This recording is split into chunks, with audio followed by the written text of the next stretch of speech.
All right, so get this.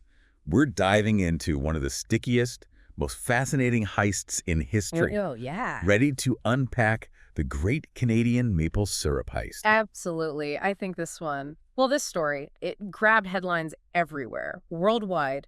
Thousands of barrels of syrup worth millions just gone, vanished. Yeah. From a secure reserve, supposedly. We're talking about the heart of Canada's maple syrup industry, right? Yeah. So what makes this liquid gold so valuable? Yeah, you see, Canada, Quebec in particular, Uh-huh. they produce the vast majority of the world's maple syrup. It's massive, a massive industry for them. Right? And to manage this precious commodity, they've got the Federation of Quebec Maple Syrup Producers. The PPAQ? PPAQ, yeah. So the PPAQ is like, what, the central bank of syrup? That's a great analogy. Keeping the flow going, the price is stable? Yeah, they even have this massive strategic reserve, warehouses full of maple syrup. Wow. In these barrels, meant to sort of buffer against shortages, price swings, all that. Okay, so this is where things get really interesting. The heist, I mean. Help me understand this. These warehouses, they're out in rural Quebec. They're only inspected once a year. Yeah. I mean, it almost sounds like, they were asking for trouble. It definitely created an opportunity. Oh, right. And the thieves, they exploited it brilliantly. This wasn't just like a smash and grab, Cool. It unfolded over months between 2011 and 2012. They would swap barrels of syrup for water. So it looked like on the face of it, everything was in order. Clever, but ridiculously bold. Oh, yeah. So they're driving around with these trucks full of hot, sticky syrup. Yeah. I mean, where do they even take it? What do they Yeah. do with it all? They had a network, moving it south down to Vermont and east to New Brunswick. They were blending it into the legitimate supply chain. Think about the logistics involved in this. I know, it's mind-boggling. Mind-boggling how they managed to pull this off. It really makes you wonder, like, the level of trust within this industry, right? Yeah. Did nobody notice anything amiss for all those months? Mhm. You'd think someone would caught on sooner, but I think that's part of what makes this heist so compelling, It reveals those potential vulnerabilities even in the most established systems, especially when you're talking about something as valuable as maple syrup. Speaking of vulnerabilities, how did this whole sticky scheme finally unravel?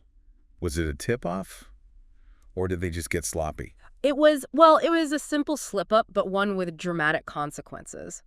During the annual inventory, July 2012, Okay. an inspector was checking the barrels and, he almost took a tumble. Wait, what happened? Did he trip over something? Not quite. He was climbing this stack of barrels, right, expecting the usual weight. But these were suspiciously light. Turns out thousands of barrels were empty, just filled with water. I mean, the scale of the theft, it just hit them like a ton of bricks, or should I say a ton of syrup. Okay, that is a visual I won't soon forget. So at this point, the jig is up, right? What happens next? So the authorities launch a full-blown investigation. They're not just looking for a few petty thieves, this is organized crime, potentially international connections. Wow. And within a few months, they started making arrests. So this was more than just a few guys with sticky fingers. Oh, absolutely. Give us a glimpse into who was behind this audacious operation. At the heart of it, there was Richard Valliès, the alleged mastermind. Valliers, I mean, it even sounds like a name straight out of a heist movie. What do we know about this guy? He was sentenced to 8 years in prison and hit with this massive fine. But, and here's the thing, the legal wrangling over this fine, it went on for years, even reaching the Supreme Court of Canada. Really? It shows you the complexity of this case, even beyond the initial heist. So we've got our potential mastermind. Was he working alone? Or did he have a crew? He definitely wasn't working alone. His father, Raymond Vallières, was also convicted. Like father, like son, I guess? Sure. So what roles did others play in this sticky saga? There was Etienne Saint-Pierre, a syrup reseller from New Brunswick. He received a sentence similar to Raymond's. They had connections across provincial borders. It highlights the scale, and the reach of this whole operation. It's starting to sound like something out of a crime thriller. Did they have an inside man? This is where things take a really intriguing turn. Okay. Avik Karan, an individual with close ties to the PPAQ, was also implicated. Close ties how? Was he an employee? A disgruntled ex-worker? Even more intriguing, his spouse actually owned the warehouse. No way. Where the majority of the syrup disappeared. It adds a whole other layer of betrayal to this story. The plot thickens. You've got the alleged mastermind, a father-son duo, a connection across provincial lines, and now a possible inside job. Yeah. It's incredible how this seemingly simple act of stealing syrup, reveals this web of relationships and potential motives. It also forces us to think about the broader context, right? This wasn't just a theft. It exposed these vulnerabilities in a global commodity market, impacting producers, distributors, and even everyday consumers. It really makes you appreciate how something as basic as maple syrup can have such a widespread impact. So how did this heist, this massive theft of Canada's liquid gold, Yeah. grab the attention of the world? Oh, the media had a field day with this one. I bet. Headlines across Canada and internationally, they were buzzing with the audacity of it all. It was like something straight out of a movie. Yeah, I bet. Sticky-fingered bandits make off with millions in maple syrup. I can practically see the tabloid headlines now. But it wasn't just the newspapers and news channels, right? You're right. This story was so wild, so captivating that it transcended the news cycle. It actually inspired a few on-screen adaptations. Wait, seriously. Yeah. I'm picturing something between like a Coen Brothers film and a classic heist flick. Well, Netflix tackled it in their documentary series, Dirty Money. Their episode, The Maple Syrup Heist, dives into the real-life details and drama. And then there's the Amazon Prime series, The Sticky, a dark comedy inspired by the whole affair. From the warehouses of Quebec to Hollywood, what a journey. Yeah. It just goes to show the power of a good heist story, Absolutely. especially one with such unique and sticky circumstances. Absolutely. And as we delve deeper into this case, we'll uncover even more fascinating details. There's the impact on the maple syrup industry itself, the legal battles, the lasting consequences for those involved, and the question of whether something like this could ever happen again. There's clearly much more to unpack. Let's take a closer look at the fallout from the Great Canadian Maple Syrup Heist. Yeah. We've been talking about this incredible heist. Yeah. But let's shift gears for a moment and talk about the fallout. Okay. I mean, this wasn't just a victimless crime, right? Definitely not. The PPAQ, the organization responsible for stabilizing the maple syrup market, Right. they suffered a huge financial hit. Remember, we're talking about $18.7 million worth of syrup. $18.7 million. Gone. That's a staggering amount. What were the repercussions for the industry as a whole? Oh, yeah. Did this send, like, shockwaves through the global maple syrup market? It certainly did. The theft exposed vulnerabilities in the supply chain, raised concerns about price stability. Imagine the impact on producers, especially the smaller operations. Uh-huh. It's a reminder of how interconnected this industry is. I hadn't thought about it that way. Yeah. It's easy to get caught up in the intrigue of the heist itself, but the ripple effects, Right. they're significant. So how did the PPAQ respond? Well, Did they just shrug their shoulders and accept the loss? Or did they take action? they definitely didn't just stand by. This heist was a wake-up call, Yeah. prompting a major overhaul of their security measures. Like what? They implemented stricter inventory controls, stepped up surveillance, and even started microchipping the barrels. Microchipping. That's some serious tech Yeah. for syrup security. Tell me more about that. It's actually a fascinating development in supply chain security. By embedding microchips in each barrel, Wow. the PPAQ can actually track their movements, Oh, wow. making it much harder for thieves to kind of slip under the radar. Right. It's a way of using technology to protect a valuable commodity. It's like giving each barrel its own little passport. Yeah. But technology can only go so far. What about the human element? Right. Remember Evik Karan, Yeah. the alleged inside man. What do we know about his motivations? That's one of the most intriguing aspects of this case. Mm-hmm. Was it purely financial gain? Right. A sense of resentment? Or something else entirely? We know he was facing financial pressures, Okay. which may have played a role. It's a classic tale of temptation, isn't it? Absolutely. But betraying the trust of an entire industry, that's a heavy burden to bear. It certainly raises questions about the pressures and temptations that can lead individuals down a criminal path. And what about the other players, the ones transporting and selling the stolen syrup? Did they know they were dealing in stolen goods? Or were they just pawns in a larger game? That's a question that likely varies from person to person. Some may have been fully aware of the scheme, driven by profit, while others may have been unwittingly drawn in, It makes you think about the responsibility that comes with participating in any supply chain. Absolutely. It highlights the importance of due diligence and ethical considerations in business dealings. So we've got heightened security, investigations, arrests, and trials. Yeah.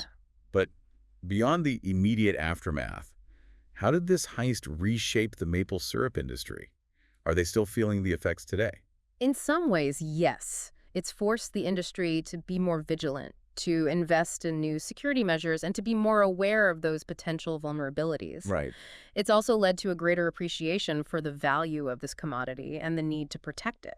It's fascinating how a single event, as bizarre as it may seem, can have such a lasting impact. It's a reminder that even the seemingly mundane aspects of our lives are connected to complex systems, and that disruptions, even those involving something as sweet as maple syrup, can have far-reaching consequences. I'm struck by the media's fascination with this story. Yeah. Why do you think this heist, of all heists, captured the public's imagination? I think there's something about the sheer absurdity of stealing maple syrup, Yeah. this quintessentially Canadian product that makes it both humorous and intriguing. It's like a real-life caper movie with a touch of sweetness. It also taps into our fascination with crime stories, Yeah. with the ingenuity and audacity of those who dare to break the rules. And the fact that it involves something as wholesome as maple syrup Mm. makes it all the more compelling. Exactly. It's a reminder that even in the most unexpected corners of our world, there are stories of intrigue, deception, and human drama waiting to be uncovered. Speaking of unexpected corners, what about those Netflix and Amazon series inspired by the heist? Yeah, Have you seen them? I have. Do they do justice to the real-life events? They both offer interesting takes on the story. Uh-huh. Dirty Money takes a more factual approach, exploring the complexities of the case and the impact on the industry. Okay. And The Sticky. The Sticky leans into the dark humor and absurdity of the situation, creating a fictionalized but entertaining narrative. So it sounds like there's something for everyone, Yeah, whether you're interested in like the hard-hitting facts or a more lighthearted take on the heist. exactly. They both highlight different aspects of the story, showcasing its versatility as a source of both entertainment and reflection. So we've explored the heist itself, the aftermath, the impact on the industry, the media frenzy, and even the Hollywood adaptations. It's been quite a journey. But I have to ask, could something like this happen again? Hmm. Has the PPAQ learned its lesson? That's the million-dollar question, isn't it? It is. They've certainly made significant security upgrades, Yeah. but as we've seen, no system is completely foolproof. It makes you wonder, what are the new vulnerabilities Right. that could be exploited in a future heist? That's a great question, and it's one that security experts are constantly grappling with. As technology advances, so do the methods of those seeking to exploit it. Right. It's a never-ending game of cat and mouse. But beyond the technological aspects, Yeah. what about the human factor? How do you prevent another inside job? That's a complex issue, and Yeah. it goes beyond just security protocols. It involves fostering a culture of transparency, accountability, and ethical behavior within the industry. It sounds like the lessons learned from the Great Canadian Maple Syrup heist extend far beyond just protecting barrels of syrup. Absolutely. It's a story that highlights the importance of vigilance, the interconnectedness of our global systems, and the enduring human capacity for both ingenuity and greed. And with that thought-provoking note, let's wrap up our deep dive into this remarkable case. We've covered a lot of ground in our deep dive into the Great Canadian Maple Syrup heist. We have. The scale of the operation, the characters involved, the impact on the industry, the media's fascination. And the surprising fact that it's become a source of both documentaries and dark comedies. Right. It's a story that's both strange and compelling. Absolutely. A reminder that even the seemingly mundane can hold these unexpected depths. It really can. But as we wrap up our exploration, Yeah. I'm left with a lingering thought.